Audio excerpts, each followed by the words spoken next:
Good morning. Thanks for joining us. Tomorrow's Good Friday. This is Holy Week. I want to share some thoughts that I picked up from Max Lucado that are really about Jesus and what he went through. So I want to ask you the question, what did Jesus take to the cross? And I never really looked at it this way, but there's two things that he took to the cross that are really representative of really negative things. So let me get down to it here. So in Matthew chapter 27, verses 26 and following, it says, Jesus was beaten with whips and handed over to the soldiers to be crucified. The governor's soldiers took Jesus into the governor's palace, and they all gathered around him. Then the soldiers bowed down before Jesus and made fun of him, saying, "Hail, King of the Jews!" They spat on Jesus, and they took a stick and began to beat him on the head.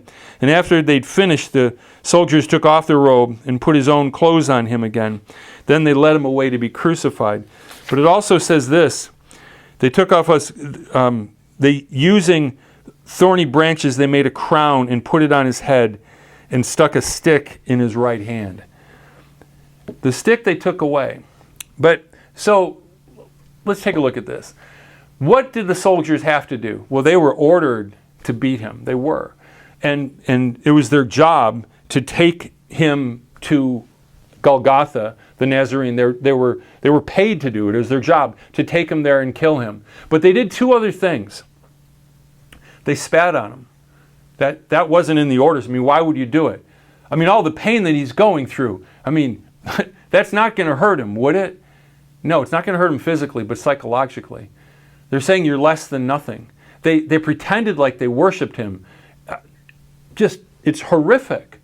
And then I think about it, spontaneity. One guy's just like, oh, he's a king. Oh, we've got some thorns over here.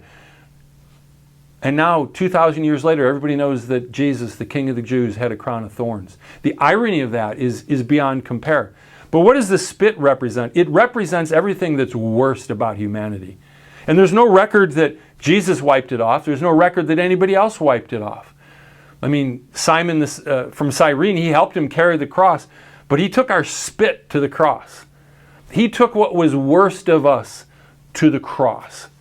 And the crown of thorns, that went with him to the cross. What does that represent? Well, let's take a look back in Genesis chapter 3. Remember after Adam and Eve did the wrong thing? God says this, "So I will put a curse on the ground. The ground will produce thorns and weeds for you, and you will eat the plants of the field."